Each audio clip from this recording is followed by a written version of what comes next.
Hello everyone, welcome back to our channel and welcome back to this video. In this video, we wanted to share with you the scarcity premium behind China's AI valuation puzzle. The most interesting story in China's AI sector right now isn't really about technology, it's about the market structure. Shares in Zhipu, listed as Knowledge Atlas Technology in Hong Kong, have more than quadrupled this year, pushing its market value past $30 billion. MiniMax Group has more than doubled.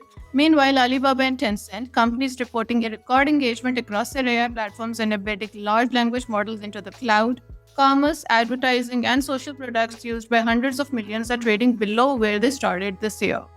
On the surface, this makes no sense, but look closer and a familiar pattern emerges, one that has less to do with China and more to do with how public markets are pricing scarcity. The world's most prominent AI model developers like OpenAI, Anthropic, xAI, Mistral remain privately held. That means institutional investors, fund managers, and retail participants who want pure play exposure to frontier AI have almost nowhere to go to direct that capital into public markets. Zhipu and MiniMax aren't just valued on their technological merits alone, they are also absorbing the demand that has no other outlet.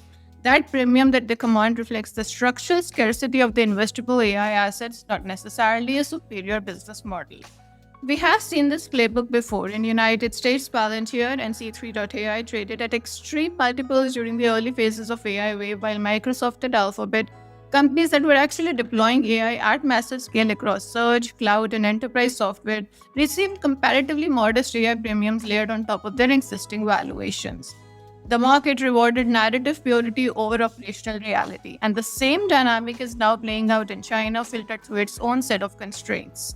However, that is not to say that the Chinese AI startups lack substance. Zhipu's recently released DLM5 model reportedly approaches some of the capabilities of leading Western frontier models. MiniMax has built meaningful traction, but their valuations assume a trajectory that requires rapid customer acquisition, sustained capital access, and the ability to convert research breakthroughs into recurring revenue, none of which is guaranteed at this point. The capital access question out here deserves particular attention. The established tech giants self-fund their AI ambitions from mature cash-generative businesses. Alibaba's e-commerce and cloud networks produce recurring revenue. Baidu's search business has long underwritten its AI investments. Tencent's gaming, advertising, and payment ecosystem generate the kind of steady cash flow that can absorb years of AI infrastructure spending without any existential risk. And when we consider the valuations, Tencent's current valuation, roughly 15 times forward earnings, more than a third below its multiple from 3 years ago, before the current AI wave even began. The market appears to be pricing in a combination of regulatory overhangs, slower growth in legacy businesses, and skepticism about the near-term AI monetization. But that discount also means that even modest improvements in the ad pricing, transaction volumes, or cloud adoption can translate into meaningful earnings growth when applied at Tencent scale. The margin of safety is substantial here. For the sovereign wealth funds and large institutional allocators with significant China tech exposure, including Singapore's GIC and Temasek, both of which hold meaningful positions across the sector, this valuation bifurcation raises a strategic question. Do you chase the narrative-driven pure play at 100 times of revenue, or do you lean into the cash-generative incumbents wherein AI upside comes as an embedded option rather than the entire thesis? History suggests that when the scarcity premium eventually compresses, as it did for many US AI pure plays once the market broadened, the incumbents with real cash flows tend to hold up better. So what we're trying to say is that none of this means that the Chinese AI startups are bad companies or that their technology lacks promise.